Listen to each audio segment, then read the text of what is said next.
જય અંબે વિદ્યાર્થી મિત્રો આપણે ટોપિક નંબર 7 ઉર્જા વિશેનો એક ટોપિક છે એની આજે આપણે ચર્ચા કરવાની છે. એની અંદર બે માર્કમાં પૂછી શકાય એવી બે નાની થિયરીઓ છે. ચલો માત્રાત્મક અભ્યાસ એટલે આપણે કેટલીક એવી ચર્ચાઓ કરીશું જેમાં ઉર્જાનું એક સ્વરૂપમાંથી બીજા સ્વરૂપમાં રૂપાંતરણ વગેરે જોઈ શકીશું. જો પ્રથમ આપણો પ્રશ્ન આવો છે, ચુંબકીય ક્ષેત્રમાં લંબરૂપે ગતિ કરતા વાહકમાં બાહ્ય બળ વડે અપાતો પાવર અને જૂલ ઉષ્મા સ્વરૂપે વ્યય થતો પાવર સમાન હોય છે એવું સાબિત કરો. બરાબર, ચાલો તો આપણે બે પ્રકારના પાવર, બાહ્ય બળ વડે અપાતો પાવર અને જૂલ ઉષ્મા સ્વરૂપે, તમે બધા જાણો છો, જૂલનો નિયમ ભણી ગયા છો કે કોઈ પણ વાહકમાંથી વિદ્યુત પ્રવાહ પસાર થાય ત્યારે ઉષ્મા ઉત્પન્ન થતી હોય જેને આપણે જૂલ ઉષ્મા કહીએ. એ કેટલો પાવર ઉત્પન્ન થાય તો પસાર થતો વિદ્યુત પ્રવાહનો વર્ગ એટલે કે I સ્ક્વેર ઇન્ટુ જે તે વાહકનો અવરોધ એટલે I સ્ક્વેર આર એવું એનું જૂલ ઉષ્મામાં જે પાવર વ્યય થાય છે એનું સૂત્ર છે. ચાલો એનો આપણે લાસ્ટમાં ઉપયોગ કરીશું. પહેલા બાહ્ય બળ વડે ઉદ્ભવતો અથવા તો આપવા પડતો પાવરની આપણે વાત કરીશું. ચાલો એ પાવર ગણતા પહેલા આકૃતિમાં શું આવશે સમજો તમે. ચુંબકીય ક્ષેત્રમાં લંબરૂપે ગતિ કરતો વાહક, ચલો ગતિકીય EMF ની થિયરીમાં આપણે આ વસ્તુ જોઈ ગયા છીએ. ગતિકીય EMF નું જે સૂત્ર મેળવેલું epsilon equal to minus BVL, એમાં આપણે આ વસ્તુની ચર્ચા કરી છે. એ જ આકૃતિ ફરી પાછી દોરીશું. ચાલો કોઈક સમાન ચુંબકીય ક્ષેત્ર બતાવી દેવાનું. ચાલો સમાન ચુંબકીય ક્ષેત્ર આપણે કેવી રીતે બતાવીએ? કાં તો ચોકડીની નિશાની મૂકી દઈએ અથવા ટપકાની નિશાની મૂકીએ. ચાલો ધારી લો કે અહીં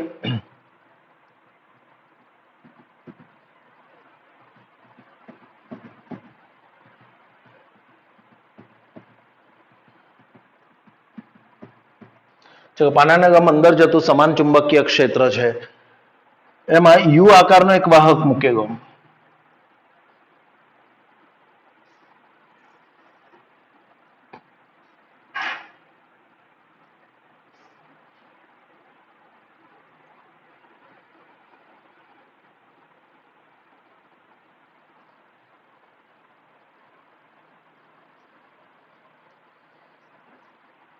ચલો હવે યુ આકારનો એક વાહક ગોઠવેલો, ત્યારબાદ બંધ ગાળો બનાવવા માટે એના પર એક સળિયો ગોઠવેલો. આ રીતે એક PQ સળિયો હતો.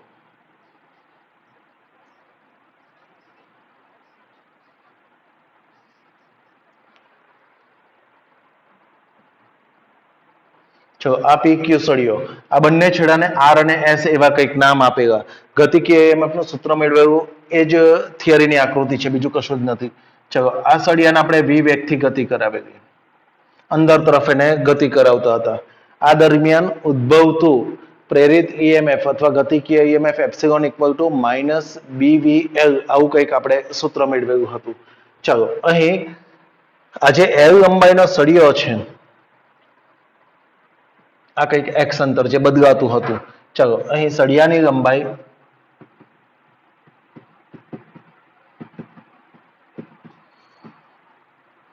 આકૃતિમાં દર્શાવ્યા મુજબ L લંબાઈના સળિયાનો વેગ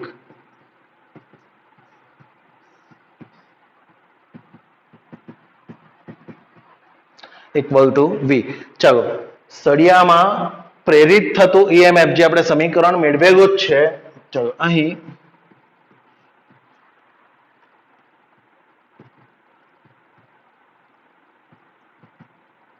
ચાલો એમ તો આપણી પાસે સમીકરણ માઇનસ BVL છે, માત્ર મૂલ્ય જ લખીશું તો BVL. ચલો આ પ્રેરિત EMF ને કારણે સળિયાની અંદર ઉદ્ભવતો પ્રવાહ, ચલો સળિયામાં ઉદ્ભવતો પ્રવાહ, ધારો કે સળિયાનો અવરોધ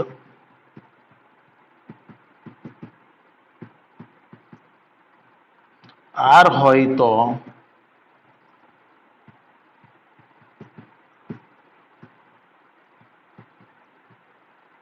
ઉદ્ભવતો પ્રેરિત પ્રવાહ I બરાબર છે, ઓહમનો નિયમ શું કહે? વોલ્ટેજ ભાગ્યા અવરોધ એટલે કે એપ્સિલોન ભાગ્યા R. એપ્સિલોન નું મૂલ્ય છે BVL છેદમાં R. આપણે દાખલામાં સૂત્ર ઉપયોગમાં લઈ લીધું છે. બરાબર, ચાલો તો આટલો પ્રવાહ પ્રેરિત થશે સળિયાની અંદર એમ કહી શકાય. ચાલો આ દરમિયાન સળિયા પર લાગતું બળ કેટલું હશે? સળિયો ગતિ કરે છે, ધેટ મીન્સ કે કઈક બળ હશે પ્રવર્તતું, તો એ બળનું મૂલ્ય આપણે શોધીશું. ચલો અહીં સળિયા પર લાગતું બળ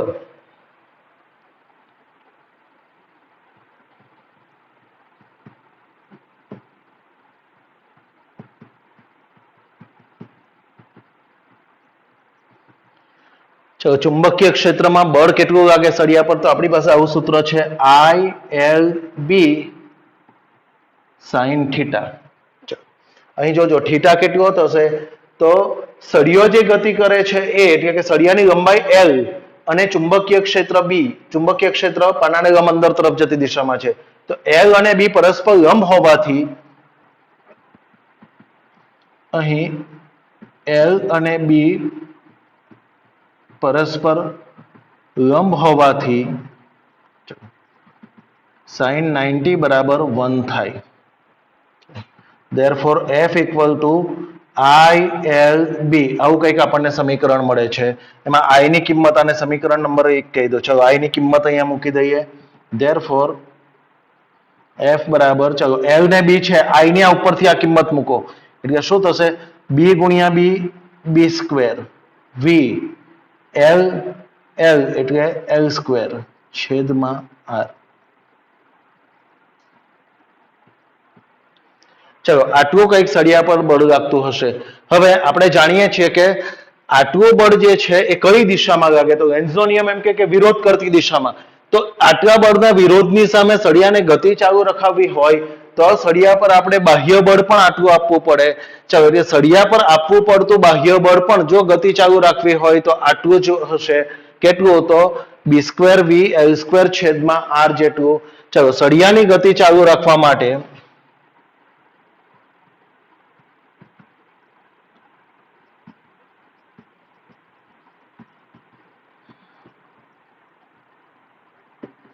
આપવું પડતું બાહ્ય બળ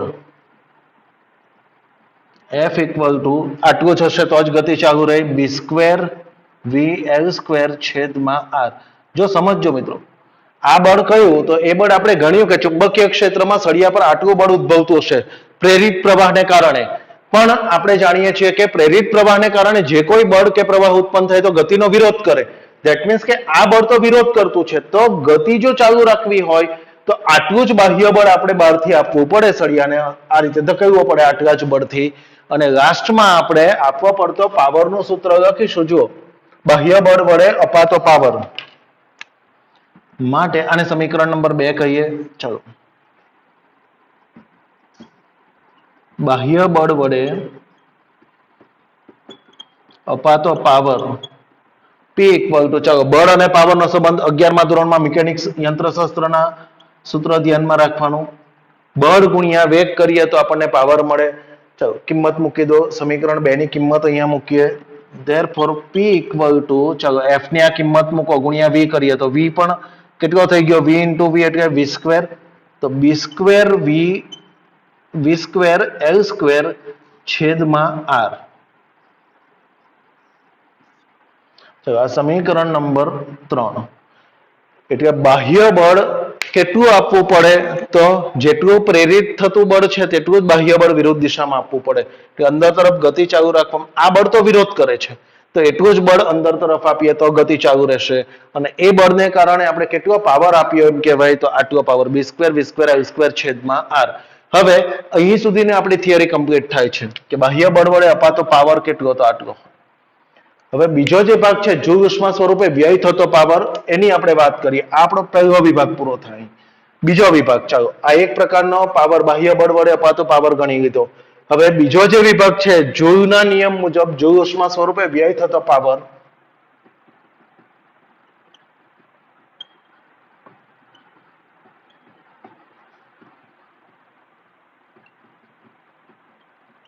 ચલો એનું સૂત્ર આપણે જાણીએ છીએ I²R। ચલો I કેટલો છે તો I એટલે તો આ જવાનો એપ્સિલોન ભાગ્યા R અથવા BVL છેદમાં R। તો એ આપણે મૂકી દઈએ જ્યાં સમીકરણ 1 ની કિંમત સમીકરણ 1 પરથી I બરાબર BVL છેદમાં R મૂકતા ચલો એનો વર્ગ થશે અહીં માટે પાવર P બરાબર I² એટલે આનો વર્ગ કરો B² V² L² છેદમાં R² into R। ચલો એક એક R કેન્સલ થઈ ગયું। therefore પાવર P બરાબર B² V² L² છેદમાં R। આ સમીકરણ નંબર 4। સમીકરણ 3 અને 4 પરથી કહી શકાય કે બાહ્ય બળ વડે જેટલો પાવર આપીએ છીએ એટલો જ પાવર જૂલ ઉષ્મા સ્વરૂપે વ્યય થાય છે. આમ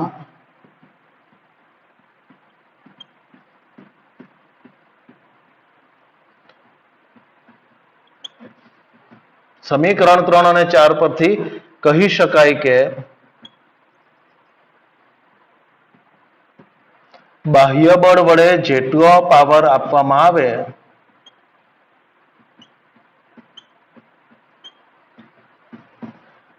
તેટલો જ પાવર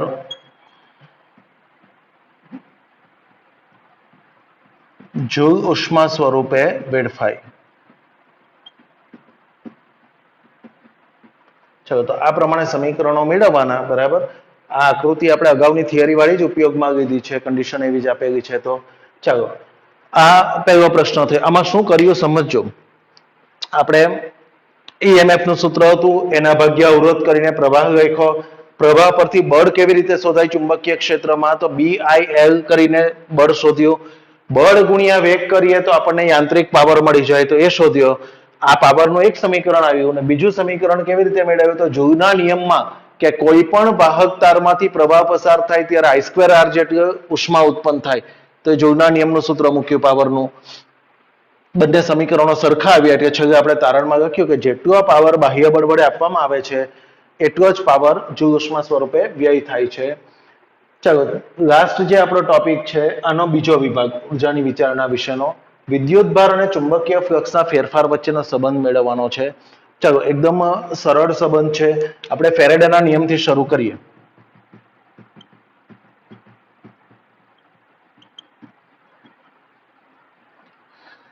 ચાલો, એપ્સિલોન ઇક્વલ ટુ સરેરાશ પ્રેરિત EMF epsilon equal to minus delta phi by delta t. આવો આપણી પાસે નિયમ છે. બરાબર, ચાલો આ જ નિયમને આપણે આગળ વધારીએ. અહીં પણ ઋણ નિશાની અવગણી શકાય, મૂલ્ય સ્વરૂપે લઈ શકાય. તો અહીં ઋણ નહીં લખીએ તો કૌંસમાં લખી દેવાનું મૂલ્ય. જ્યાં ઓહમના નિયમ મુજબ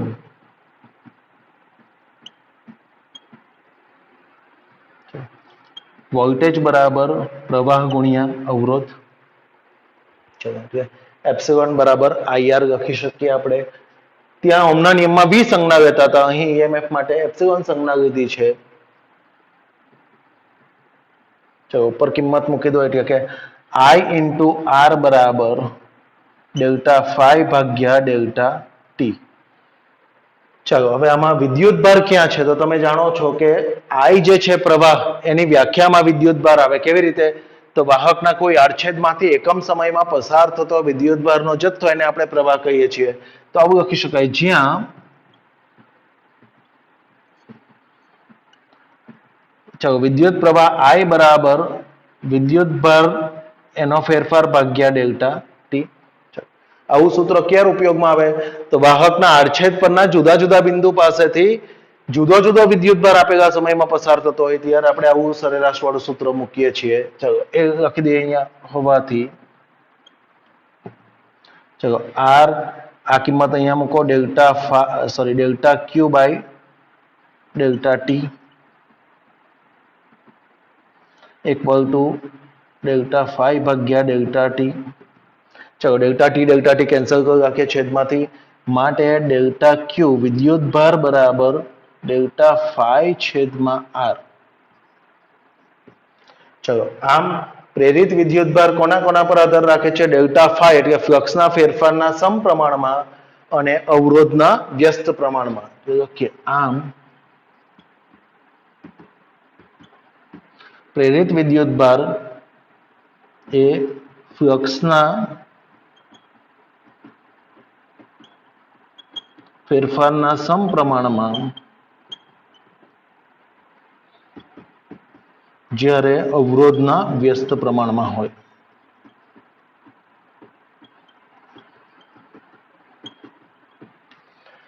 ચલો મિત્રો, બહુ સરળ ટોપિક છે. બંને સાથે ભેગા પણ પૂછી શકાય 2 માર્કમાં, અથવા કોઈ એક પ્રશ્નને પણ 2 માર્ક તરીકે, આ પ્રથમ પ્રશ્નને 2 માર્ક તરીકે પૂછી શકાય એવો છે.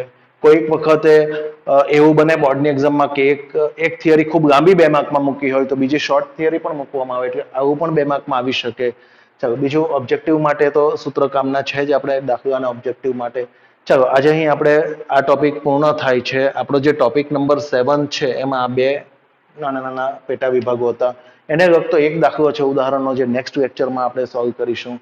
Thank you very much.